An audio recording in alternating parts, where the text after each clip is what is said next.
Chennai Apollo மருத்துவமனையில் 22 நாட்களாக சிகிச்சை பெற்று வந்த நடிகர் கமல்ஹாசன் இன்று இரவு வீடு திரும்ப உள்ளதாக தகவல் வெளியாகியுள்ளது.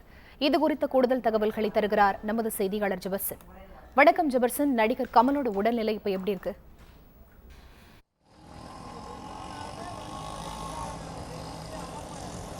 கடந்த மாதம் 13ஆம் தேதி சென்னை ஆழ்வார்பேட்டையில் உள்ள அவரது இல்லத்தில் வைத்து இரவு கீழே விழுந்த கமலஹாசன் சென்னை கிரீம்ஸ் ரோட்டில் இருக்கக்கூடிய அப்பல்லோ மருத்துவமனையில் சேர்த்து சிகிச்சை பெற்று வந்தார். அவரை பரிசோதித்த மருத்துவர்கள் அவருக்கு முதுகு தண்டுவடம் மட்டுமல்லாமல் அவருடைய காலில் பலத்த காயம் பட்டிருப்பதாக கூறி அவருக்கு அறுவை சிகிச்சை நடைபெற்றது. அதனைத் தொடர்ந்து கடந்த 22 நாட்களாக தீவிர சிகிச்சை பிரிவில் அனுமதிக்கப்பட்டிருந்த கமலஹாசன் தொடர்ந்து மருத்துவருடைய கண்காணிப்பிலே இருந்தார். தொடர்ந்து அவருடைய ட்விட்டர் இணையதளத்தில் அவரே விட்டிருந்தார். அவர் தற்பொழுது குணமடைந்து வருவதாகவும் அவர் உதவியுடன் அவருடைய உதவியாளர்கள் உதவியுடன் நடக்க ஆரம்பித்திருப்பதாகவும் கமலஹாசன் ஏற்கனவே அதை பதிவிட்டிருந்தார்.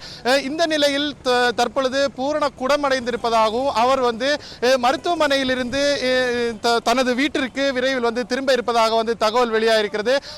மருத்துவமனையில் இருக்கக்கூடிய மருத்துவர் வட்டாரத்தில் கமலஹாசன் தற்பொழுது பூரண குணமடைந்திருப்பதாகவும் அவருக்கு தற்பொழுது மருத்துவமனையில் எடுக்க வேண்டிய ஓய்வு தற்பொழுது போதுமானதாக இருப்பதாகவும் மருத்துவர்கள் தரப்பில் தெரிவிக்கப்பட்டிருக்கிறது.